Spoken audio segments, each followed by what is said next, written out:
प्रिय श्रोते हो, विकास बलवंत शुक्लचा नमस्कार. आपण ऐकत आहोत आनंदी रहा, यश मिळवा हे राजेश खवले यांनी लिहिलेलं पुस्तक. आज ऐकूया प्रकरण 5. शीर्षक आहे डोकं लढवा, मजेत राहा.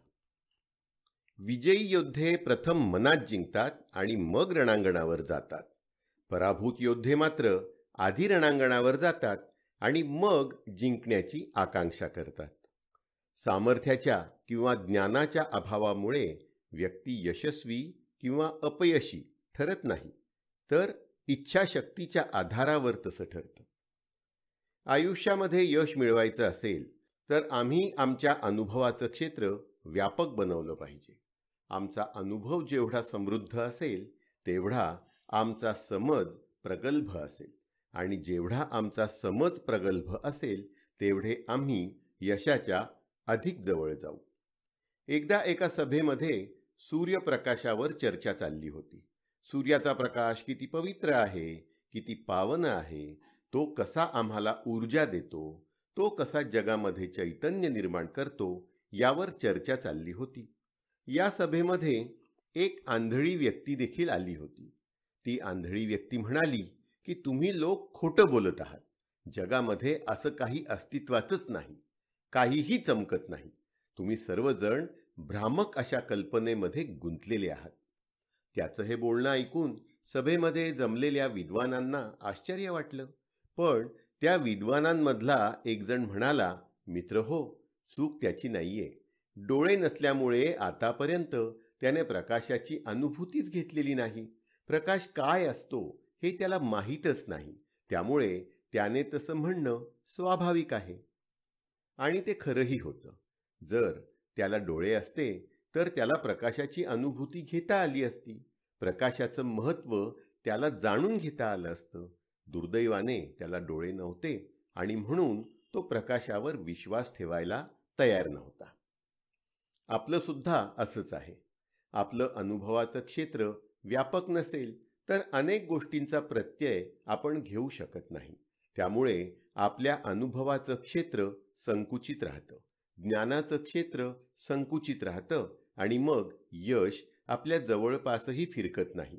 यशाशी जर जवळीक साधायची असेल तर आपलं अनुभवाचं क्षेत्र व्यापक बनवलं पाहिजे. नित्यनियमाने आपण नवनवीन अनुभूती घेतली पाहिजे आणि अनुभव घेताना आपण पडू, कोसळू, कधी जखमी सुद्धा होऊ, पण त्यातूनच आपल्याला शिकायला मिळेल. ओप्रा विन्फ्रे या म्हणतात, तुमच्या जखमांचं रूपांतरण शहाणपणात करा. अधिकाधिक अनुभव घ्या, अधिकाधिक शहाणे व्हा.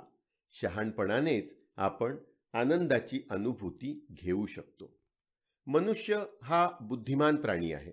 बुद्धीच्या बळावर मनुष्य ज्ञान प्राप्त करतो. आज तर ज्ञानप्राप्तीची जणू शर्यतच लागलेली आहे. आजूबाजूची विविध साधनं आमच्यावर ज्ञानाचा वर्षाव करत आहेत. मोबाईलवर येणारे SMS ज्ञान घेऊन येतात. दूरदर्शनवर येणाऱ्या बातम्या आमच्यासाठी ज्ञान घेऊन येतात. दररोज येणारी वृत्तपत्र आमच्यासाठी ज्ञान घेऊन येतात. शिवाय पुस्तकांची रेलचेल तर आहेच. मनुष्य ज्ञान प्राप्त करतो, परंतु मनुष्याने प्राप्त केलेलं ज्ञान हे बहुतांश वेळा बाह्य जगताविषयी असतं. विमान कसं चालतं, गाडी कशी धावते, आकाशात विजा का चमकतात, झाडं का उगवतात, इत्यादी प्रकारचं ज्ञान मनुष्य प्राप्त करतो. परंतु मनुष्य स्वतःविषयी अनभिज्ञ असतो. स्वतःविषयीचं ज्ञान म्हणजे आत्मज्ञान. मी कोण आहे, मी कसा असायला पाहिजे, माझ्यातील चैतन्य शक्ती कशी असायला पाहिजे, तिचा अधिकाधिक उद्धार मी कसा करू शकेल, या बाबींचा विचार मनुष्य क्वचितच करतो. हे विश्व चैतन्याने भरलेलं आहे आणि मी देखील त्या चैतन्याचाच एक अंश आहे. ज्या महाविस्फोटातून हे विश्व अस्तित्वात आलं, ज्यामधून ही आकाशगंगा अस्तित्वात आली, ग्रह तारे अस्तित्वात आले, त्यातील ऊर्जेचा घटक म्हणजे मी आहे. मी पवित्र आहे, मी महान आहे. मग माझं कृत्य कसं असलं पाहिजे, माझी वर्तणूक कशी असली पाहिजे, याचा मनुष्य क्वचितच विचार करतो, कारण मनुष्याला आत्मज्ञान झालेलं नसतं. बाह्य जगताविषयीचं ज्ञान मिळवता मिळवता माणूस स्वतःविषयीचं ज्ञान मिळवायचं मात्र विसरून जातो. आत्मज्ञान नसणाऱ्या व्यक्तींची गत विचित्रच म्हटली पाहिजे. एखाद्या वाहन चालकाला वाहन चालवायला दिलं आणि त्या वाहनाचे गिअर कुठे आहेत, स्पीडोमीटर कुठे आहे, स्टेअरिंग कुठे आहे, हे जर माहीत नसेल तर तो वाहन चालक ते वाहन व्यवस्थित चालवू शकत नाही. आपलंही अगदी तसंच आहे. आम्ही स्वतःचे चालक आहोत. आम्हीच आमच्या बऱ्या वाईट कृत्यासाठी जबाबदार आहोत. ज्या देहाकडून, ज्या मेंदूकडून हे बरं वाईट कृत्य होत आहे त्याचीच जर आम्हाला यथार्थ जाणीव नसेल तर आमची स्थिती त्या वाहनाच्या चालकापेक्षा वेगळी आहे असं काही म्हणता येणार नाही. मनुष्याचं हे आद्य कर्तव्य आहे की मनुष्याने सर्वप्रथम आत्मज्ञान प्राप्त करून घ्यावं. जीवनाला अर्थ प्राप्त करून द्यायचा असेल तर मनुष्याने स्वतःच्या आत डोकावलं पाहिजे. मी कोण आहे, कसा आहे, माझ्यात काय सुप्त शक्ती दडलेल्या आहेत याचा मनुष्याने शोध घेतला पाहिजे. याशिवाय मिळवलेलं ज्ञान म्हणजे दिव्याखाली अंधारच म्हटला पाहिजे. लिसा विंगेट असं म्हणतात, अनोळखी रस्त्याबाबत सर्वात मोठी समस्या म्हणजे तो रस्ता तुम्हाला कुठे घेऊन जाईल हे तुम्हाला माहीत नसतं.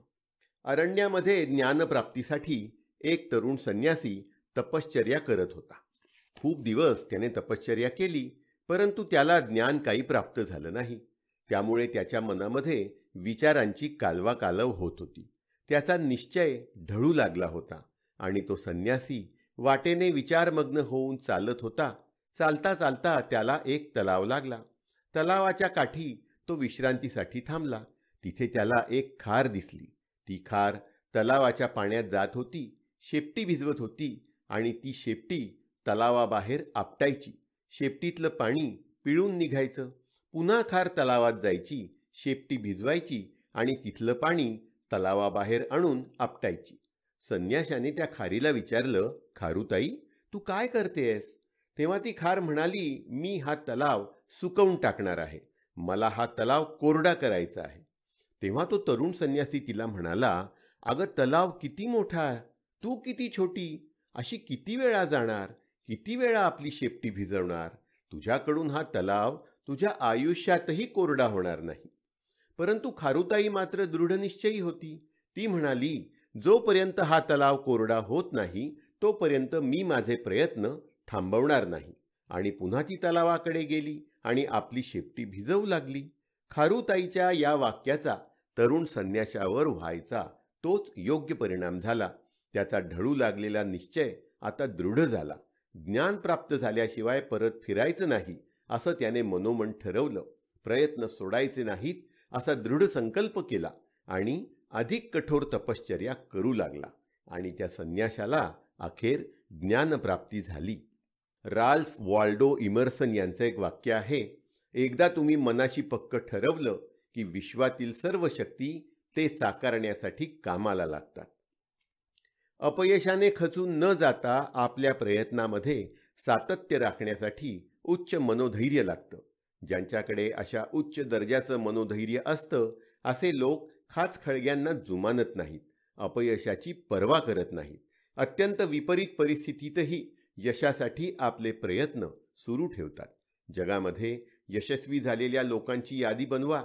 तुम्हाला असं दिसून येईल की हे लोक सामान्यच होते, परंतु त्यांच्या अंगी असामान्य दर्जाची चिकाटी होती.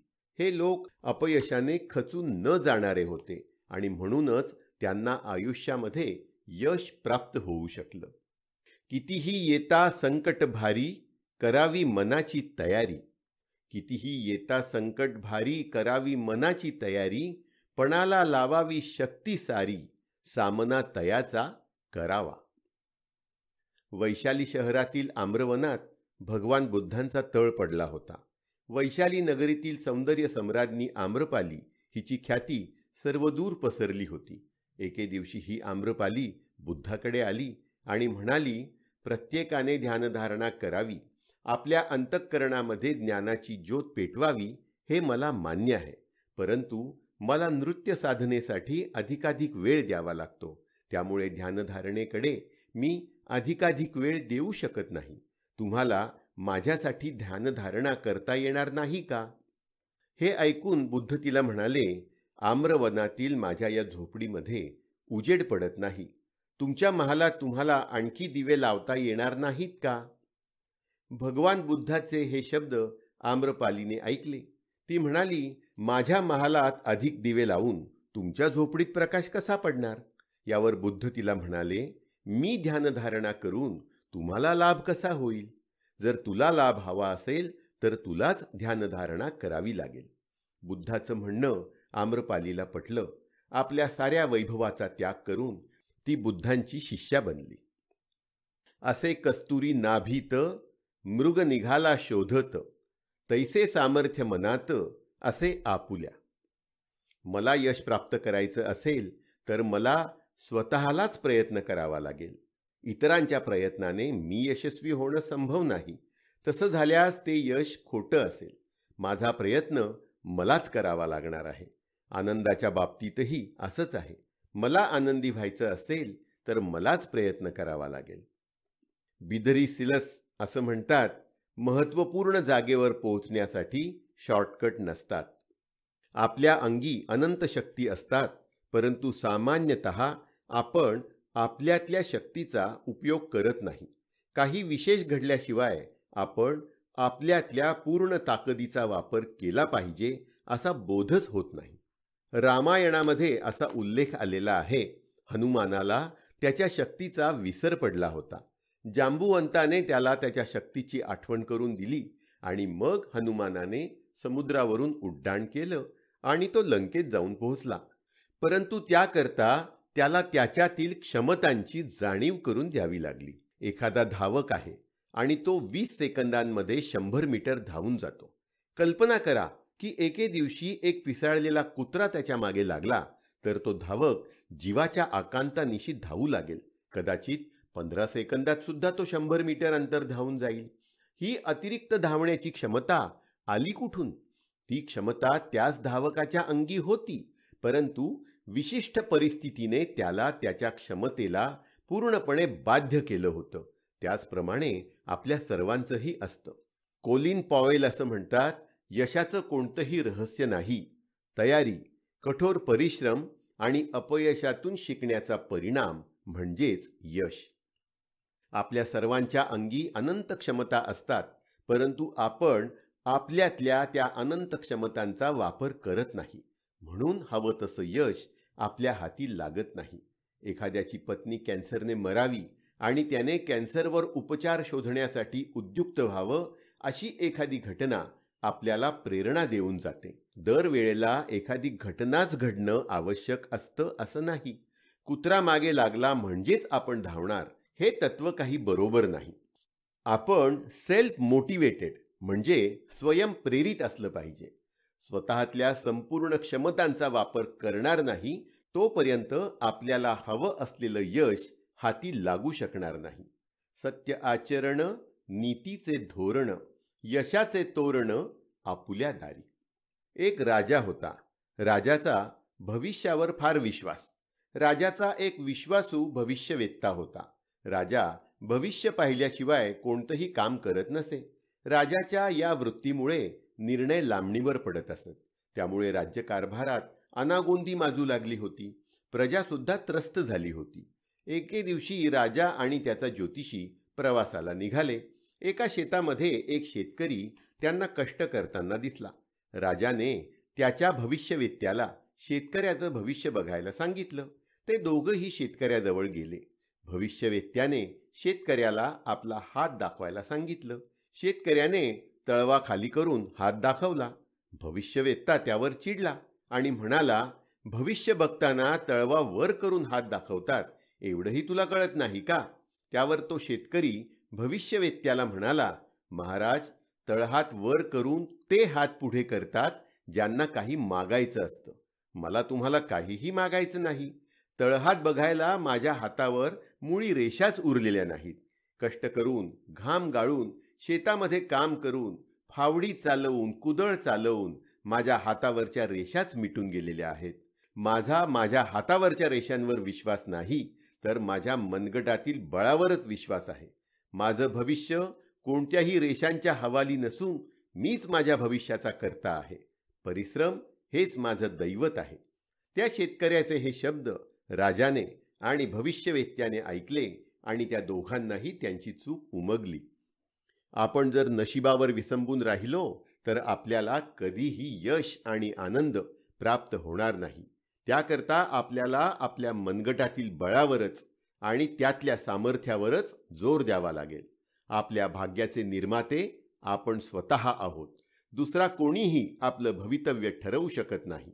एका शायराने म्हटल्याप्रमाणे, आग तो लग गई है इस घर में, अब बचा ही क्या है. आग तो लग गई है इस घर में, अब बचा ही क्या है, और बच गया मैं तो जला ही क्या है. अपनी कोशिशों का नतीजा है मुकद्दर अपना, अपनी कोशिशों का नतीजा है मुकद्दर अपना, वरना हाथों की लकीरों में लिखा ही क्या है. कठोर परिश्रम करा, फक्त परिश्रमानेच यश आणि आनंद प्राप्त होतो. घामात बुडून किंवा अति कष्ट करून कोणीही मेलेलं नाही. तुम्ही कधी एखाद्या झाडाचं बीज बघितलं आहे का? तुम्ही बघितलं असेल तर झाडाच्या बीजाला बघून कोणीही सांगू शकणार नाही की त्या झाडाचा आकार कसा असेल, त्या झाडाची पानं कशी असतील, त्या झाडाची फुलं कशी असतील. परंतु वस्तुतः त्या बीजाचा आकार कसाही असो, झाडाची असणारी पानं, फुलं, फळं, झाडाचा आकार, बांधा या सर्वांचा नकाशा त्या बीजामध्ये दडलेला असतो. बीजाजवळ जाऊन जर कोणी म्हटलं की बीजामध्ये फळं, फुलं, फांद्या आणि खोड या सर्व गोष्टी दडलेल्या आहेत, तर त्या बीजाला या गोष्टीचा विश्वास सुद्धा होणार नाही. तो म्हणेल की हे शक्यच नाही, माझ्यामध्ये या गोष्टी दडलेल्या असू शकत नाहीत.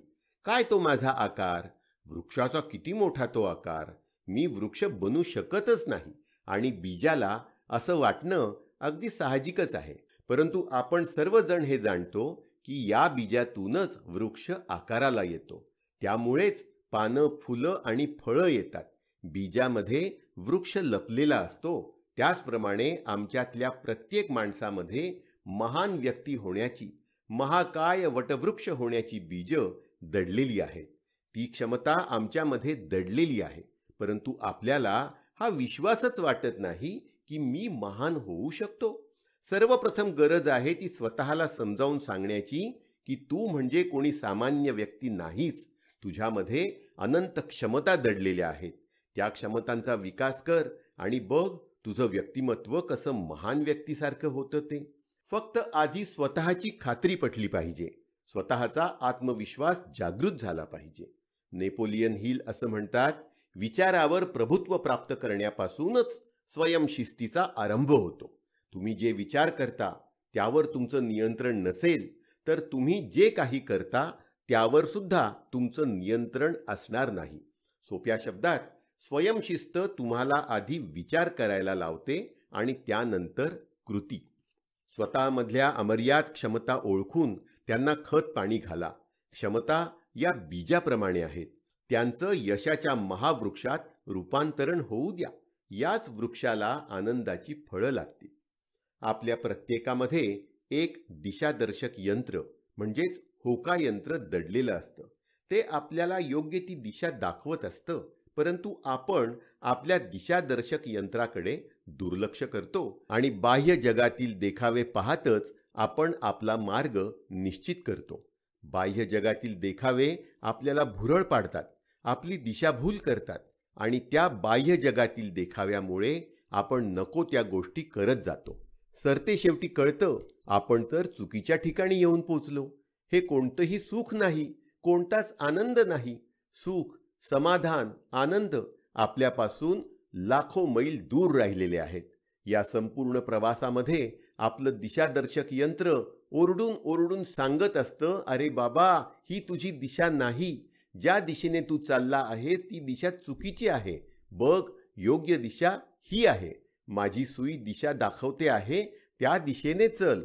परंतु आतल्या त्या दिशादर्शक यंत्राकडे आपण दुर्लक्ष करत जातो आणि चुकीचा मार्ग निवडत जातो.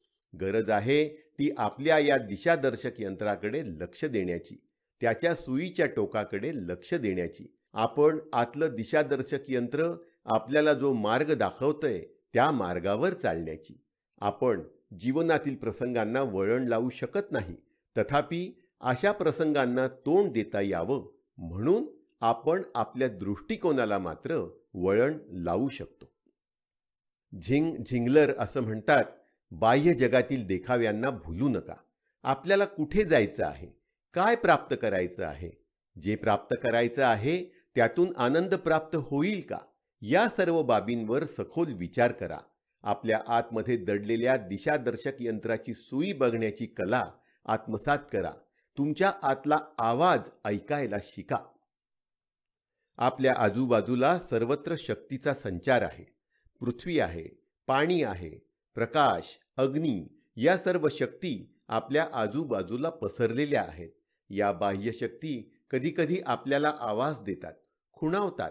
अशीच एक आंतरिक शक्ती आपल्या आतमध्ये असते. तीही आम्हाला खुणवते, तीही आपल्याला आवाज देते. तो आवाज म्हणजे आतला आवाज. जेव्हा एखादं गैरकृत्य आपल्या हातून घडायला लागतं, बाह्य लोभाला बळी पडून आपण ते कृत्य करतो, परंतु तो आतला आवाज आपल्याला सांगत असतो की नाही नाही, तू जे करतो आहेस ते वाईट आहे. तुम्ही जेव्हा लग्न करायला निघता तेव्हा 2 मुली तुम्हाला समोर दिसतात. एक गरीब घरची आहे, ती सुंदर आहे. दुसरी कमी सुंदर आहे पण श्रीमंत घरची आहे. तिचे वडील हुंडा देऊ शकतात. बाह्य आकर्षण, बाह्य लोभ आपल्याला सांगत असतो की श्रीमंताच्या मुलीशी लग्न कर, सुखी होशील, पैसे मिळतील. परंतु त्याच वेळी आपला आतला आवाज आपल्याला सांगत असतो, त्या सुस्वभावी, सुस्वरूप पण परिस्थितीने गरीब असणाऱ्या मुलीशी लग्न कर. कित्येक लोक त्यांच्या आतल्या आवाजाला साथ देत नाहीत, बाह्य शक्तीला, बाह्य लोभाला बळी पडतात आणि आयुष्याचं मातेरं करून घेतात. न करावे मन उदास, न दोष द्यावा दुसऱ्यास, विचारूनी पहावे आपण असं, काय उणीव राहिली. परीक्षेमध्ये विद्यार्थी परीक्षा द्यायला जातो. पुढचा मुलगा त्याला कॉपी करताना दिसतो. याला प्रश्नाचं उत्तर माहीत नसतं, तो याला कॉपी द्यायला तयार असतो, कारण त्याचं लिहून झालेलं असतं. त्यावेळेला आतला आवाज साथ घालतो की नाही नाही, कॉपी करणं हे पाप आहे. जे आपला आतला आवाज ऐकतात ते कॉपी करायला धजावत नाहीत, परंतु जे आतल्या आवाजाकडे दुर्लक्ष करतात ते कॉपी करण्याच्या भानगडीत पडतात. आतला आवाज ऐकणं ही देखील एक सवय आहे. जेव्हा आपण अधिकाधिक बाह्य जगावर लक्ष केंद्रित करतो, बाह्य जगातून येणाऱ्या आव्हानांना साथ देतो, लोभ प्रलोभनांना बळी पडतो, तेव्हा तेव्हा आपण आपला आतला आवाज दाबत जातो. आणि एक दिवस असा येतो की आपला आतला आवाज एवढा दबून जातो की मग फक्त बाहेरून येणारे आवाजच आपल्याला ऐकू येतात. त्या बाह्य जगातील दिखाव्यांना भुलून आपण आपली पावलं टाकत जातो आणि आपला आतला आवाज अधिकाधिक क्षीण होत जातो. मन जयाचे प्रसन्न, तो होईल ऐश्वर्य संपन्न, जगी मिळेल मान तया आपोआप. आयुष्यामध्ये खरा विकास साधायचा असेल तर अत्यंत सूक्ष्मपणे आतला आवाज ऐकला पाहिजे. आपलं अंतर्मन, आपला आतला आवाज जर सांगत असेल की तुझी ही कृत्य बरोबर आहेत, जा, तुझ्या या कृत्यामुळे भलं होणार आहे, तरच ते आपलं कृत्य बरोबर आहे. आतला आवाज ऐकणं ही आपली सवय बनली पाहिजे. कारण जास्त काळ एखाद्या गोष्टीचा वापर केला नाही तर तिला गंज लागतो. आतल्या आवाजाचंही तसंच आहे. तुम्ही अधिक काळ त्याच्याकडे दुर्लक्ष केलं, मग त्याचे बोल, त्याचे शब्द कळेनासे होतात. त्यामुळे आतला आवाज जाणीवपूर्वक ऐकण्याची कला आपण विकसित करायलाच हवी. आतला आवाज हा सदैव प्रामाणिक असतो. त्याला स्वार्थाचा लवलेशही नसतो. तो नीतिमूल्यांवर आधारित असतो. जणू आतल्या आवाजाने हाती तराजूच घेतलेला असतो. काय बरोबर, काय चूक याचंच मोजमाप करून तो न्यायनिवाडा करत असतो. अधिक काळ आम्ही जर आतल्या आवाजाकडे दुर्लक्ष केलं तर मनाला बोचणी लागते. अशा गृहस्थाचं उदाहरण नजरेसमोर आणा की जो कुटुंबाकडे लक्ष देत नाही, मुलांकडे लक्ष देत नाही, पत्नीकडे लक्ष देत नाही आणि केवळ व्यवसाय, पैसा कमवणं या बाह्य गोष्टींच्याच मागे लागलेला आहे. अशी व्यक्ती खूप पैसा कमवेल, परंतु त्याचा आतला आवाज त्याला सांगत असतो की बाबा रे, तू जे करतो हे बरोबर नाही. तू तुझ्या कुटुंबाला वेळ दिला पाहिजे, तू मुलांकडे लक्ष दिलं पाहिजे. आणि मग आपण आपल्या कुटुंबाला वेळ देत नाही याची बोचणी त्या मनुष्याला, त्या व्यापाऱ्याला लागते. त्याचं मनच त्याला खाऊ लागतं. हे असं घडतं कारण त्याने त्याचा आतला आवाज दाबून टाकलेला असतो. तुम्हाला जर एक सुंदर आणि सुदृढ मन हवं असेल तर तुम्ही तुमचा आतला आवाज कधीही दाबू नका. ओरडू द्या, त्याला सांगू द्या काय बरोबर आहे, काय चूक आहे. तुम्ही आतल्या आवाजावर जेवढे अधिक अवलंबून राहाल तेवढं तुमचं जीवन अधिक सुंदर बनेल. तुमच्या आयुष्यातील कुरूपता नष्ट होईल. जो आतला आवाज ऐकतो त्याच्या हातून कोणतंही वाईट कृत्य घडणं शक्य नाही. आपल्या आयुष्यात स्मरण आणि कल्पनाशक्ती यांना अनन्यसाधारण असं महत्त्व आहे. आपण स्मरणावर अधिक जगत असतो. कल्पनाशक्तीमध्येच आपला विकास दडलेला असतो. आपण स्मरणावर जगतो म्हणजे काय? आपण शाळा कॉलेजमध्ये शिक्षण घेतो, त्या आधारे नोकरी मिळवतो आणि त्या आधारे आपला निर्वाह करत जातो. शाळेमध्ये कधीतरी आपण पाढे शिकलेलो असतो आणि त्या स्मरणावर आपला व्यवहार चाललेला असतो. जेव्हा जेव्हा आपण स्मरणावर विसंबून राहतो तेव्हा आपल्या हातून काही नवीन, काही भव्य दिव्य घडणं हे शक्य नसतं. स्मरणाच्या उलट कल्पनाशक्ती असते. कल्पनाशक्ती आम्हाला नवीन काहीतरी करायला शिकवते. स्मरण मात्र त्याच जुन्या, चोखाळलेल्या, रेखाळलेल्या वाटेवरून धरून जायला भाग पाडते. कल्पनाशक्ती आम्हाला नवीन मार्ग दाखवते. शहाजहान स्मरणावर विसंबून राहिला नाही, तर कल्पनाशक्तीच्या आधारे त्याने नवीन ताजमहाल बांधला. इजिप्तचं पिरॅमिड बांधणारे स्मरणशक्तीवर अवलंबून नव्हते, तर त्यांनी कल्पनाशक्ती वापरली. राईट बंधूंनी जर स्मरणशक्तीवर जोर दिला असता तर त्यांनी दळणवळणाच्या परंपरागत मार्गाचाच अवलंब केला असता. कदाचित त्यांनी मोटार गाडी, बैलगाडी यांचाच पुरस्कार केला असता. पण राईट बंधूंनी तसं केलं नाही. त्यांनी आपल्या कल्पनाशक्तीचा वापर केला आणि म्हणूनच विमान आकाराला येऊ शकलं. चंद्रावर जाणाऱ्यांनी चंद्रावर जाण्याचं स्वप्न पाहिलं. आपल्या कल्पनाशक्तीने तशी कल्पना केली आणि म्हणूनच ते चंद्रावर जाऊ शकले. आपल्या आयुष्यामध्ये आपल्याला काहीतरी नवीन करून दाखवायचं असेल तर आपण आपल्या कल्पनाशक्तीचा अधिकाधिक वापर करायला शिकलं पाहिजे. स्मरणशक्तीवर विसंबून राहणं म्हणजे दिवसेंदिवस तेच ते करत जाणं आणि कल्पनाशक्तीचा हात धरणं म्हणजे नवीन काहीतरी करण्याचा मार्ग चोखाळणं. जोपर्यंत आपण जुन्याच कृती करत जाऊ तोपर्यंत आपल्याला फळं ही जुनीच मिळतील. ज्या दिवशी आपण कल्पनाशक्तीची कास धरतो आणि नवीन काहीतरी काम हाती घेतो तेव्हाच आपल्याला नवीन फळं चाखायला मिळू शकतात. तेव्हा आयुष्यामध्ये विकास करायचा असेल तर स्मरणशक्तीवर कमी विसंबून राहा आणि कल्पनाशक्तीचा अधिकाधिक वापर करा. कल्पनाशक्ती पक्षाच्या पंखाप्रमाणे आपल्याला आकाशामध्ये मुक्त फिरायला उद्युक्त करते. ती नवनवीन प्रांतांचं आपल्याला दर्शन घडवते. त्यामुळे कल्पनाशक्तीवर आपण अधिक भर दिला पाहिजे. कल्पनाशक्तीच्या बळावरच जगामध्ये मोठमोठे शोध लागलेले आहेत. कल्पनाशक्तीच्या बळावरच मनुष्य चंद्रावर पोहोचू शकला आहे. अल्बर्ट आइन्स्टाईन असं म्हणतात, कल्पनाशक्ती ही ज्ञानापेक्षा अधिक शक्तिशाली आहे. अत्यंत दुःखी स्थितीमध्ये, अडचणीच्या स्थितीमध्ये देखील तुम्ही आनंदी असण्याची कल्पना करू शकता. कल्पनेच्या सहाय्याने आपण आकाशात उड्डाण करू शकतो. प्रत्यक्ष पंखांची गरज नाही. आपल्या कल्पनाशक्तीचा अधिकाधिक वापर करा, यशस्वी व्हा आणि आनंद प्राप्त करा. आजचं युग स्पर्धेचं युग आहे. माणसामध्ये स्पर्धा लागलेली आहे. स्पर्धा म्हटली की कुणीतरी हरणार, कुणीतरी जिंकणार आणि आपल्या आजूबाजूला सातत्याने जिंकण्याची लढाई सुरू असलेली दिसते. ज्याला त्याला जिंकण्याची घाई झालेली आहे, कारण जिंकल्याशिवाय त्याला यश मिळणार नसतं. परंतु प्रत्येकाला हे कळलं पाहिजे की नेमकी लढाई कुठे करायची, यश मिळवणं म्हणजे काय, त्याची सुरुवात कुठून होईल. निरर्थक लढाया जिंकून यश आणि आनंद हे दोन्ही प्राप्त होणार नाहीत.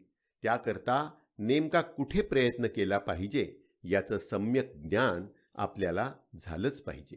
एकदा राजा जनकाच्या दरबारामध्ये जनकाने सर्व विद्वानांना बोलावलं राजा जनकाने त्या विद्वानांपुढे आपला प्रश्न ठेवला.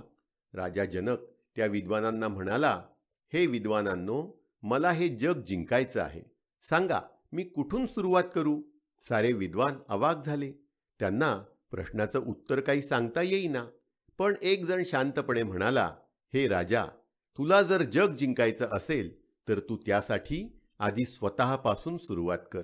स्वतःवर विजय मिळव, म्हणजे तुला जगावर विजय मिळवणं सहज सोपं होईल. ते बोल किती सार्थ आहेत. कोणत्याही क्षेत्रामध्ये यश मिळवायचं असेल तर आधी स्वतःवर विजय प्राप्त केला पाहिजे. आत्मविजय प्राप्त केला पाहिजे. आत्मविजय प्राप्त करणं म्हणजे काय? आपल्या इच्छा आकांक्षांवर विजय प्राप्त करणं, आपल्या सवयींवर विजय प्राप्त करणं, आपल्या विचारांवर विजय प्राप्त करणं. ज्या दिवशी आपले विचार, आपल्या सवयी आपल्या नियंत्रणामध्ये असतील, त्या दिवशी यश नक्कीच आपल्या कवेत असेल आणि तुमचं मन हे आनंदी असेल.